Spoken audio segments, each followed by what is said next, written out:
Hi ആൾ, നിങ്ങൾ കുറെ നാളെ യൂട്യൂബ് തുടങ്ങിയവരാണോ? ഇതുവരെയും നിങ്ങളുടെ സ്വപ്നമായ യൂട്യൂബ് മോണറ്റൈസേഷൻ കിട്ടിയില്ലേ? ഇതിന് കാരണം എന്താണ് എന്ന് നിങ്ങൾ ചിന്തിച്ചിട്ടുണ്ടോ? എന്നാൽ അതിന് യൂട്യൂബ് മാനദണ്ഡങ്ങൾ പറയുന്ന കുറച്ചു കാര്യങ്ങൾ നമ്മൾ പാലിച്ചാൽ മതിയാകും.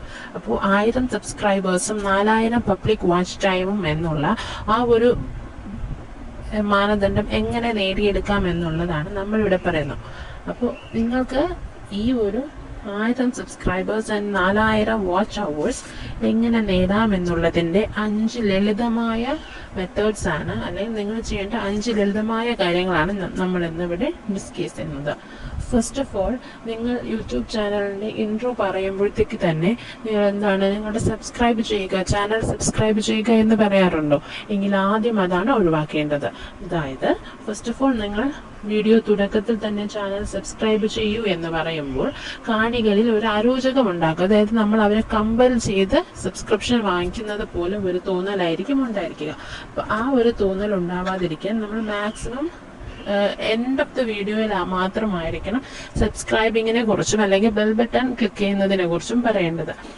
പിന്നെ രണ്ടാമത്തെ കാര്യം എന്ന് വെച്ചാൽ വലിച്ചു നീട്ടിയുള്ള വീഡിയോ, അതായത് ഇൻട്രോസ് പറയുമ്പോൾ ഒരുപാട് ലെങ്തി ആയിട്ടുള്ള ഇൻട്രോസ് പറയുന്നത് എന്ത് ചെയ്യുക, മാക്സിമം ഒഴിവാക്കുക. വളരെ ചെറിയ രീതിയിൽ ഒരു ഇൻട്രോ പറഞ്ഞിട്ട് എത്രയും പെട്ടെന്ന് കണ്ടന്റിലേക്ക് എത്തുക എന്നുള്ളതാണ് നമ്മൾ ചെയ്യേണ്ടത്.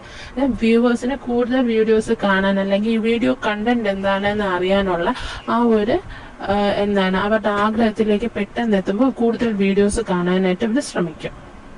പിന്നെ മൂന്നാമത്തെ സിമ്പിൾ ആയിട്ടുള്ള ടോപ്പിക് എന്ന് പറയുമ്പോൾ നിങ്ങളുടെ വീഡിയോസിന്റെ ഓഡിയൻസ് കൂടുതലും ആക്റ്റീവ് ആയിട്ടുള്ള ടൈം ഏതാണ് എന്ന് ആദ്യം തന്നെ മനസ്സിലാക്കുക. അത് എങ്ങനെ മനസ്സിലാക്കാം എന്ന് പറഞ്ഞു കഴിഞ്ഞാൽ യൂട്യൂബ് സ്റ്റുഡിയോയിൽ പോയിട്ട് അനാലിറ്റിക്സ് എടുക്കുക. യൂട്യൂബ് വീഡിയോസിന്റെ അനാലിറ്റിക്സ് എടുക്കുമ്പോൾ തന്നെ നമുക്ക് മനസ്സിലാവും ഏറ്റവും കൂടുതൽ നമ്മളുടെ വീഡിയോസ് കാണുന്ന വ്യൂവേഴ്സിന്റെ ആക്റ്റീവ് ടൈം ഏതാണെന്ന്. അപ്പോൾ നമ്മൾ എന്ത് ചെയ്യുക, ആ ആക്റ്റീവ് ടൈം നോക്കിയിട്ട് ആ സമയത്ത് വീഡിയോസ് ഷെഡ്യൂൾ ചെയ്തോ അല്ലാതെയോ അപ്ലോഡ് ചെയ്യാനായിട്ട് ശ്രമിക്കുക. പിന്നെ ഫോർത്ത് പോയിന്റ് എന്ന് പറയുമ്പോൾ സിമ്പിളാണ്, വളരെ സിമ്പിളാണ്. നമ്മൾ എപ്പോഴും വീഡിയോസിന് ഒരു ലൂപ്പ് ക്രിയേറ്റ് ചെയ്യാനായിട്ട് ശ്രമിക്കുക. ലൂപ്പ് എന്ന് പറയുമ്പോൾ എന്താണ്, കണ്ടിന്യൂവേഷൻ ആണ്. അപ്പോൾ ഒരു വീഡിയോയുടെ കണ്ടിന്യൂവേഷൻ ആയിട്ട് സെക്കൻഡ് വീഡിയോ വരിക, പിന്നെ അതിന്റെ കണ്ടിന്യൂവേഷൻ ആയിട്ട് തേർഡ് വീഡിയോ വരിക. അങ്ങനെ വരുമ്പോൾ ഒരു ലൂപ്പ് ക്രിയേറ്റ് ചെയ്യും. അപ്പോൾ അങ്ങനെ ഒരു ലൂപ്പ് വരുന്ന സമയത്ത് കാണികളിൽ ഒന്ന് കഴിഞ്ഞ് നെക്സ്റ്റിലോട്ട് പോകാനുള്ള ഒരു തോന്നലുണ്ടാവും, അവരുടെ മനസ്സിലും അങ്ങനെ വരും. ഇത് കഴിഞ്ഞ് എന്തായിരിക്കാം എന്നുള്ള ഒരു ക്യൂരിയോസിറ്റി വരും. അങ്ങനെ ഒരു ക്യൂരിയോസിറ്റി വരുമ്പോൾ നമ്മുടെ വീഡിയോസിന്റെ വ്യൂസ് കൂടാനുള്ള സാധ്യത വളരെ അധികമാണ്.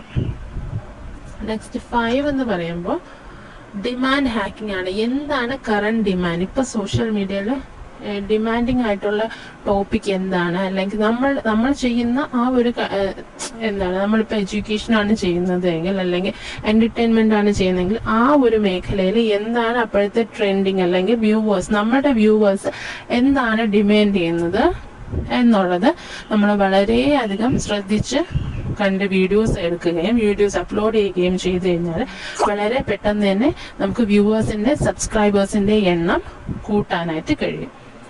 ഇനി ഇത്രയാണ് വളരെ സിമ്പിൾ ആയിട്ട് നമുക്ക് 5 ടിപ്സ് എന്നുള്ള രീതിയിൽ പറയാൻ പറ്റും. ഇത്രയും ചെറിയ 5 കാര്യങ്ങൾ ചെയ്താൽ തന്നെ നിങ്ങൾക്ക് വ്യൂവേഴ്സിന്റെ എമൗണ്ട് എന്ത് ചെയ്യാൻ വളരെ പെട്ടെന്ന് കൂട്ടാനായിട്ട് കഴിയും.